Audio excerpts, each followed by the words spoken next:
2022 was one beautiful year for me financially. This is the year that I finally broke the six-figure income that I had always hoped for, but I wish I had saved more. In today's video, I'll be sharing with you some of the habits that I incorporated from January 1 to December 31 to be able to hit the $100,000 mark. Yeah, I know a lot of times, when people say six figures, you're like, damn, man, they made 500,000.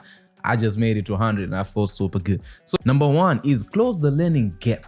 So last year when it started, man, my first goal was is the year of improvement and becoming. My entire goal that year was to learn as much skills that I can to be able to leverage them. So one word that I kept thinking about in 2022 was the word leverage. How can I leverage my skills to become better and to make more money? So what I had to do in order to leverage the skills that I had is I had to close the learning gap. Being a marketer, the one thing that I'm able to do is to create solutions to problems. That one problem that I had was I was never able to do it. Like I didn't have the skills to do it. So I'm somebody who would be able to tell you, oh, you need to start a YouTube channel, you need to make content, you need to do this. But I didn't have the skills necessary to do that. So 21, I spent a lot of my time just reading and studying and going to work, studying and stuff. And then when 22 came, I just enhanced my skills. So what I did in 2022 was I got into acting. I learned how to act through Skillshare. I did masterclass and then I went to classes and then I started doing acting. In acting, people get paid, if you didn't know, for commercials, things like $5,000. And I was like, yo, I can do this, I can learn this. And then fundamentally from there, I got into production. Because I was like, if you're paying actors $5,000, how much are you paying the people who are actually executing this? And that's number one for me, is you gotta close the learning gap. You gotta learn as much as you can. If you can go to school, go to school. If you can have mentors, get mentors. If you can learn by yourself, hey, do what works for you, man.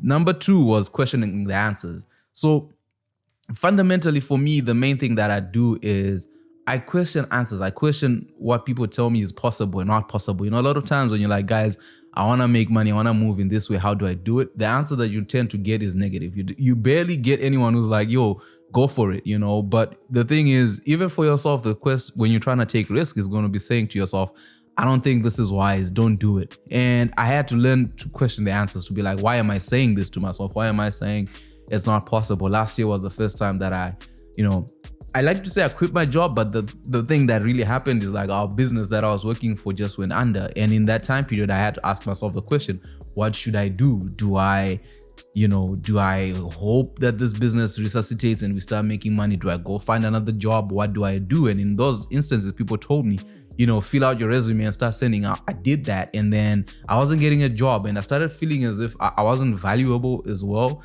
So what I ended up doing was I was like, you know what?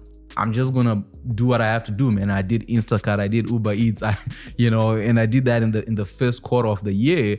And I remember when March came along, that was like one period where I made $10,000 just doing acting, Uber Eats and stuff like that. And I was like, I've never made such amounts of money in a month before. And that made me question the answer that I always got, which was look for the next job, to being like, yo, there's value in the skills that I have and in my ability to come up with solutions. I'm literally employed to develop solutions. So why can't I develop solutions for myself? So the main thing that I'm trying to say with this point is, at any moment, if you want to succeed, is you gotta question the answer for yourself. If you feel like you cannot do something, ask yourself, why do I feel this way? What's making me feel this way? Why not? Why can't I try? Why can't I do what I need to do? Why can't I make six figures? Why can't I make as much money as I need to make? Habit number three is understand this: money out equals money in. So in this instance, I'd like to believe in marketing, we say you get what you pay for. When you're paying money for something, that's what you get for. So let's say you have $1,000 budget and then you go to an agency and you're like, yo, can you help me make a commercial? Can you help me make a movie? I have $1,000. You get what you pay for. They'll give you a service that caters to $1,000. If you pay the same person $10,000, that's more resources that are created, which makes you a lot of more money in return. So the number one thing that I learned was when I was going to school to enhance my learning, it might have costed me, let's say last year I spent $10,000, but in return it made me $100,000. So money out equals money in. But you have to be very thoughtful in terms of how am I doing this? Because some people, what they'll do is you buy fancy things, which are like money pits that just take away your money and they don't help you grow that money. The idea is to invest in things, A, that develop you as the person, or B, things that generate revenue for you. So things like buying assets, like for me, purchasing my car. I see my car as an asset because it generates money for me. If I'm not doing these videos, I'm outside doing Uber Eats, I'm outside doing Uber, I'm outside making money. And then that money I invested in things like crypto, stocks and stuff like that. That makes me more money. And then that's able to generate that. At the end of the year, you reflect like, wow, look at how much I made. So money out equals money in. And the other thing that I learned was FOMO. FOMO is terrible. FOMO is a bad thing. The fear of missing out will hold you back in your life. Like, don't do it. Do not fall for it. Do not fall victim for that. Because in the past year, I've watched my friends get married. I've watched my friends progress in their life. And I've feared for myself to being like, man, what am I doing with my life? I'm almost 30. I have no hope of starting a family. I have no hope of any of these things. And I was tense with myself to the point I started dating. I started doing these things that costed me a lot of money because I just wanted to be cool with my friends, right? But what ended up happening for me is I'll be super depressed. I'm one of those people who, their mood is quite good when they have money in the bank account. But when the money is out, I feel depressed because I'm like, damn, how am I going to pay rent? I'm going to do this. And I'm looking like 2 moves ahead. I'm like, yo, I have to chill on this fear of missing out. I got to stay inside and be cool with who I am. Habit number 5 is action is better than overanalysis. Now, this is a challenge for me being an overthinker, somebody who breaks down everything. Like, how do I do it? How do I start? How do I do this? How do I make this move? What of this? What of that? Like, I'm constantly analyzing the whole thing. But the one thing that I learned in the past year was just making a decision and moving and learning. Like, sometimes I'll literally start on ideas, make it work, and then see, okay, this doesn't work, and then adjust and move on. And then in doing all those things, in doing all those mistakes, it's like you learn and you become better. Like, I made a video where I talked to you about how I lost my first client.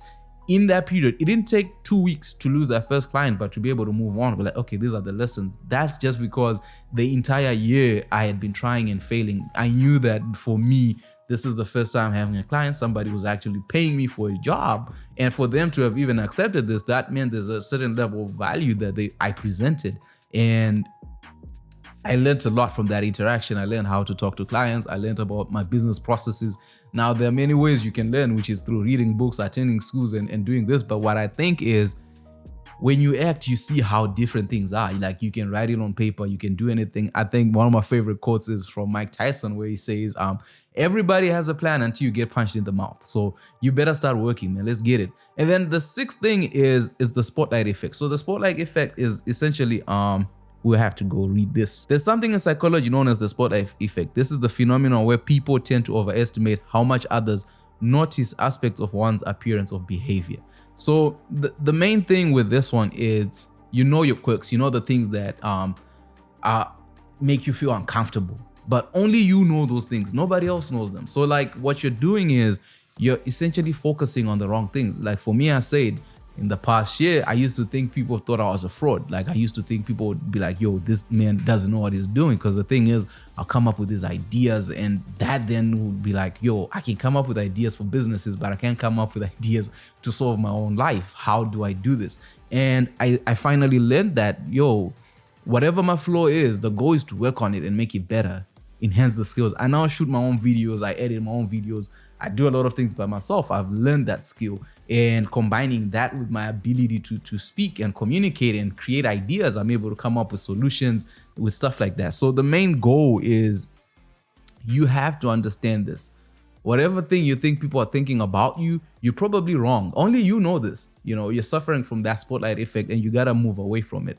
With that said, guys, I made a video of making your financial goals. Click over here. And then I made another video that will help you with 5 financial mistakes that I made that will probably stop you from making 100K like I did this year. I hope, man, we can make more money. It's a recession year, but listen, another man's poison is another man's meat. We got to eat this year, right? I'll be seeing you in the next one.